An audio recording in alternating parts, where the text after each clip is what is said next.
फेसबुकवरून भारतीय युजर्सची माहिती चोरल्याप्रकरणी सीबीआयनं केम्ब्रिज अॅनालिटिका विरोधात तक्रार दाखल केली। काय आहे हे नेमकं प्रकरण ते आपण लोकशाहीच्या रिपोर्टमधून जाणून घेणार आहोत। मात्र त्या संदर्भातले बुलेट पॉइंट्स देखील जाणून घेऊयात ग्राफिक्सच्या माध्यमातून। तर डेटा चोरी याच्या बाबतीत एक नवं प्रकरण जे ते समोर येताना दिसतंय। सीबीआयची केम्ब्रिज अॅनालिटिका विरोधात जी आहे ती आता तक्रार दाखल करण्यात आलेली आहे। फेसबुकवरील सुमारे 5,62,455 युजर्सची माहिती याद्वारे जी आहे मिळवल्याचं बोललं जात आहे। भारतीय युजर्सची माहिती चोरल्याचा केम्ब्रिज अॅनालिटिकावरती गंभीर स्वरूपाचा आरोप आहे। तर युजर्सची माहिती चोरून निवडणुकीमध्ये अवैधपणे या चोरलेल्या डेटाचा या माहितीचा वापर करण्यात आलेला होता। तर अमेरिकेतही केम्ब्रिज अॅनालिटिकावरती अशाच प्रकारे जी आहे ती कारवाई करण्यात आलेली आहे।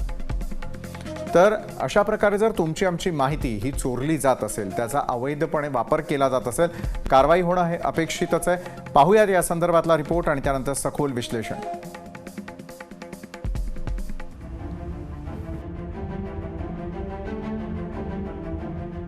सीबीआयनं इंग्लंडमधील राजकीय सल्लागार कंपनी केम्ब्रिज अॅनालिटिका विरोधात तक्रार दाखल केली आहे। या कंपनीवर फेसबुकवरील भारतीय युजर्सची माहिती चोरली आणि या माहितीचा उपयोग निवडणुकीच्या काळात केल्याचा आरोप आहे। वास्तविक हे प्रकरण आत्ताचं नाहीये, तर 2018 मधलं आहे। झालं असं, फेसबुकवरील 5,62,455 युजर्सची माहिती ग्लोबल सायन्स रिसर्च म्हणजेच GSRLनं ही माहिती गोळा केली। त्यानंतर हा डेटा केम्ब्रिज अॅनालिटिकाला दिला। हे सर्व युजर्स भारतीय होते। या प्रकरणी भारत सरकारनं दोन्ही कंपन्यांकडून माहिती मागवली। या प्रकरणी 3 मार्च 2018 रोजी केम्ब्रिजनं डेटा मिळवला नसल्याचं स्पष्ट केलं। तर 5 मार्च 2018 रोजी फेसबुकनं दिलेल्या उत्तरात त्यांचा डेटा केम्ब्रिज अॅनालिटिकानं GSR ॲपनं मिळवल्याचं कळवलं। या प्रकरणी सीबीआयनं 3 ऑगस्ट 2018 पासून तपास सुरू केला होता। यात गोपनीयतेचा भंग, युजर्सच्या परवानगीशिवाय त्यांचा डेटा ट्रान्सफर करणं असे आरोप आहेत। सीबीआयनंही 2018 आणि 2019ला दोन्ही कंपन्यांना नोटिसा बजावल्या होत्या आणि आता सीबीआयनं रितसर तक्रार दाखल केली आहे। विशेष म्हणजे ट्रम्प अध्यक्षपदाच्या निवडणुकीत असताना 5 वर्षांपूर्वी याच कंपनीवर लाखोंच्या संख्येनं फेसबुक प्रोफाईल बनवल्याचा आरोप होता। तसाच प्रयोग भारतात झाला एवढंच। ब्युरो रिपोर्ट, लोकशाही न्यूज। आणि या संदर्भामध्ये अधिक जाणून घेण्यासाठी सायबर तज्ञ ओंकार गंधे यांना आपण आज आपल्या लोकशाही टाइममध्ये आमंत्रित केलेलं आहे। ओंकार गंधेजी, स्वागत आपलं लोकशाही टाइमच्या आजच्या भागामध्ये। ओंकारजी, अतिशय महत्त्वाचा आणि आजच्या यूथला रिलेट करणारा अशा प्रकारचा आजचा खरं तर विषय आहे। कारण ज्या वेळेला एखादी कंपनी आपला जर डेटा चोरत असेल, आपली माहिती जर इतरांना विकत असेल आणि त्याचा अशा प्रकारे वापर होत असेल, तर खरोखर प्रायव्हसीबद्दल शंका उपस्थित केल्या जातात। आणि जोडून एक उदाहरण सांगावंसं वाटतं की ज्यावेळेला व्हॉट्सॲप देखील अशा प्रकारे आपल्या प्रायव्हसीवरती घाला घालणार आहे असं ज्यावेळेला कळलेलं होतं, तर लोक किती जागृत आहेत, यूथ किती जागृत आहे हे देखील आपल्याला स्पष्टपणे दिसायला सुरुवात झालेली आहे। मात्र ज्यावेळेला अशा प्रकारचा धक्कादायक प्रकार समोर येतो, त्यावेळेला आपल्या हातात असलेला मोबाईल, त्यामध्ये असलेले ॲप्स आणि त्याचा होत असलेला वापर याच्याकडे आपण किती सूज्ञपणे पाहायला हवंय? धन्यवाद आधी मला या प्रोग्राममध्ये बोलवल्याबद्दल। सर्वात प्रथम म्हणजे हे जे काही केम्ब्रिज अॅनालिटिका बद्दल घडलेलं आहे, हा प्रकार तसा बघितला तर धक्कादायक खूप आहे आणि धक्कादायक जास्ती असा की त्यामध्ये भारतीय लोकांचा डेटा जो आहे तो मिळवला गेलेला आहे। आता हा सगळा जो प्रकार आहे याच्यामध्ये आपणही तेवढेच कारणीभूत असतो। आपला डेटा फेसबुक किंवा इतर तत्सम कंपन्या वापरतात। केम्ब्रिज अॅनालिटिकाने एक this is your digital life नावाचं एक ऍप बनवलेलं होतं। फेसबुकच्या अनेक धोरणांमध्ये हे पण एक धोरण आहे की थर्ड पार्टी ऍप्सला ते आपला डेटा, आपला म्हणजे युजर्सचा डेटा सरसकट वापरू देतात। त्यामध्ये काही एपीआय असतात, त्या एपीआयचा यूज करून कुठलाही ऍप डेव्हलपर लोकांचा डेटा जो आहे तो घेऊ शकतो। केम्ब्रिज अॅनालिटिकाने काय केलेलं होतं की हा सगळा जो डेटा आहे हा प्रमाणापेक्षा जास्त घेतलेला होता। त्यामुळे हे प्रकरण जरा वाढलं। पण याचा जर आपण सामान्य नागरिकांच्या दृष्टीने विचार केला तर आपण आपला एवढा डेटा पब्लिक प्रोफाईल वरती टाकावाच का, हा सगळ्यात महत्वाचा आणि मोठा प्रश्न आहे. म्हणजे त्यामध्ये तुमचे घरातले प्रायव्हेट फोटोज असतील, तुमचे काही वैयक्तिक मतं असतील, किंवा ज्यामुळे असे काही मतं की त्यामुळे समाजात तेढ निर्माण होईल असे कुठलेही मतं जर तुम्ही फेसबुकवरती किंवा तत्सम सोशल मीडियावर टाकत असाल तर त्याचा वापर हा अशा कंपन्यांकडून केला जातो. त्यामध्ये कधी तुमच्या बाजूने केला जातो, कधी तुमच्या विरोधात केला जाऊ शकतो. बरोबर ओंकारजी, मग आपण जे म्हणतो की टेक्नोसॅव्ही आपण सगळ्यांनी असायला हवं. विविध ॲप्सच्या माध्यमातून आपण इतरांसमोर आपली मतं मांडत असतो, आपले फोटो शेअर करत असतो किंवा तत्सम माहिती जी आहे ती देण्याचा प्रयत्न करत असतो, जेणेकरून आपण जास्तीत जास्त लोकांपर्यंत पोहोचण्याचा प्रयत्न करत असतो. मात्र ज्यावेळेला कॅम्ब्रिज ॲनालिटिका यांनी ज्यावेळेला अशा प्रकारे आपली डेटा चोरी केली आणि त्याचा वापर हा अशा प्रकारे करण्यात आलेला होता की ज्यावेळेला निवडणुका असतील किंवा एखादा सर्वे करायचा असेल त्यावेळेला जर आपला एक गिनीपिग म्हणून जर वापर केला जात असेल तर येत्या काळामध्ये एक ग्राहक म्हणून, एक त्या ॲपचा वापर करणारा म्हणून आपण आपली सुरक्षितता कशी ठेवायला हवी.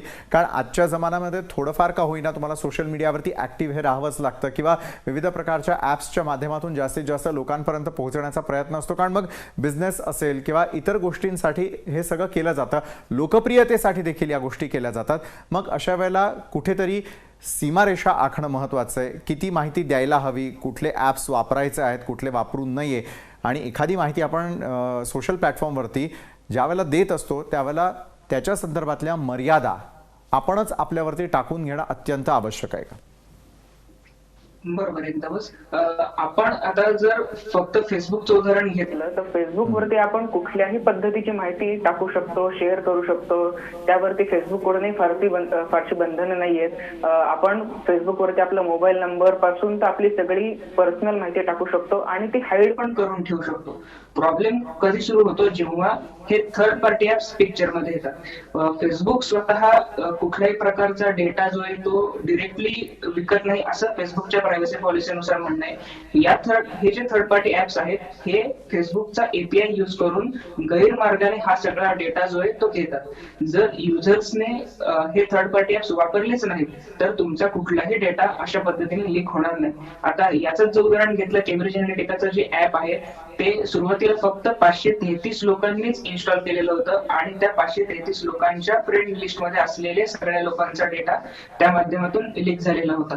जर आपण असे कुठल्याही प्रकारचे थर्ड पार्टी ऍप्स युज केलेच नाही, उदाहरणार्थ तुमचं व्यक्तिमत्व कसं असेल 10 वर्षांनी, किंवा तुम्हाला कुठल्या प्रकारचं जीवनसाथी मिळेल 15 वर्षांनी, किंवा तुम्ही 1 लाख रुपये तुम्हाला कुठल्या दिवशी मिळतील, तुम्ही कुठल्या दिवशी मरणार, अशा प्रकारचे अनेक ऍप फेसबुकवरती अवेलेबल आहेत. आणि असे ऍप जर तुम्ही इन्स्टॉल केले किंवा त्यावरती गेम्स खेळल्या तर तुमचा सगळा डेटा जो आहे तो इमिजिएटली त्या ऍपकडे पाठवला जातो. फेसबुक कडून रिस्ट्रिक्शन्स आहेत की कुठल्या प्रकारचा डेटा पाठवला जावा. उदाहरणार्थ नाव, तुमचं प्रोफाईल पिक्चर, तुमचे फ्रेंड लिस्ट मध्ये असलेले पब्लिक फ्रेंड्स आणि तुमचे जे काही जुजबी माहिती असते ती. पण काही वेळेला हे ऍप्स या एपीआय मध्ये टेक्निकल काही चेंजेस करतात आणि तुमचा पासवर्ड सहित सगळा डेटा घेतला जातो. यामध्ये नक्कीच फेसबुकची खूप मोठी चूक आहे. म्हणजे मागच्या वेळेला तुम्हाला 1 वर्षापूर्वी माहिती असेल की फेसबुकने जो लोकांचा पासवर्ड आहे तो प्लेन टेक्स्ट मध्ये सेव्ह केलेला होता.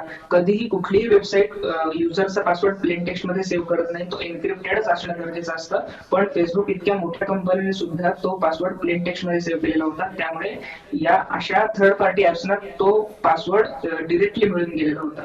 त्यामुळे सामान्य लोकांचे हे जे डिजिटल अस्तित्व आहे ते पूर्ण धोक्यात आलेलं होतं आणि आत्ताही ते आलेलं आहे. त्यामुळे सगळ्या लोकांना जर आपल्याला जागरूक करायचं असेल किंवा साक्षर बनवायचं असेल किंवा सायबर साक्षर करायचं असेल तर एकच मर्यादा आहे, ती म्हणजे कुठल्याही प्रकारचे थर्ड पार्टी ऍप्स विनाकारण वापरू नका. बरोबर आहे ओंकारजी. मात्र जसं तुम्ही आता मगाशी म्हणालात, उल्लेख केलात की काही गोष्टी वापरत असताना आपल्याला आपल्या गोष्टी कळायला देखील हव्या ज्या इतरांपर्यंत जायला नको.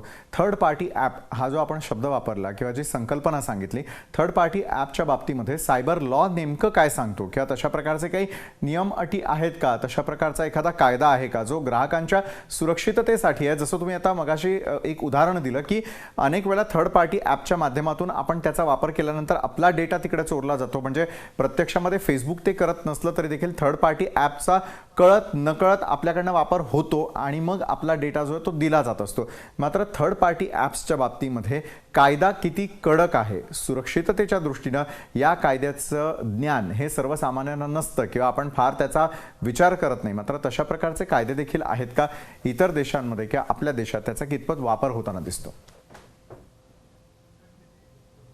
प्रत्येक माणसाची प्रायव्हसी, मग ती फिजिकल प्रायव्हसी असेल किंवा मग डिजिटल प्रायव्हसी असेल, ती मेंटेन राहिलीच पाहिजे. त्यासाठी IT ऍक्ट मध्ये सुद्धा कायदे आहेतच. पण मुळात मुद्दा असा आहे की जरी ते कायद्याने ती प्रोसिजर फॉलो केली गेली तरी काही प्रमाणामध्ये युजरची चूक असल्यामुळे त्यामध्ये पुढे जास्त इन्व्हेस्टिगेट केलं जात नाही किंवा त्यामध्ये जास्त पुढे कारवाई केली जात नाही. कारण प्रायव्हसी पॉलिसीमध्ये या थर्ड पार्टी ऍप्सने किंवा फेसबुकने सुद्धा असं नमूद केलेलं आहे, जर तुम्हाला हे पटत नसेल तर तुम्ही फेसबुक वापरू नका.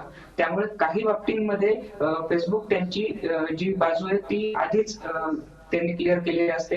दुसरा मुद्दा राहिला की नमूद केलेल्यापेक्षा जास्ती जर माहिती घेतली तर नक्कीच त्यावरती सामान्य नागरिक असेल किंवा कोणी एखादा पर्टिक्युलर देश असेल तो कारवाई करू शकतोच आणि कंपनीला त्यावर नक्कीच काही ना काहीतरी तोडगा काढावा लागतो. जसं फेसबुकने असे अनेक ऍप जे ते डिलीट केलेले आहेत. नक्कीच धन्यवाद ओंकारजी, आपण आमच्यासोबत जोडला गेलात आणि इतकं सविस्तर असं विश्लेषण या संदर्भामध्ये केलं त्यासाठी.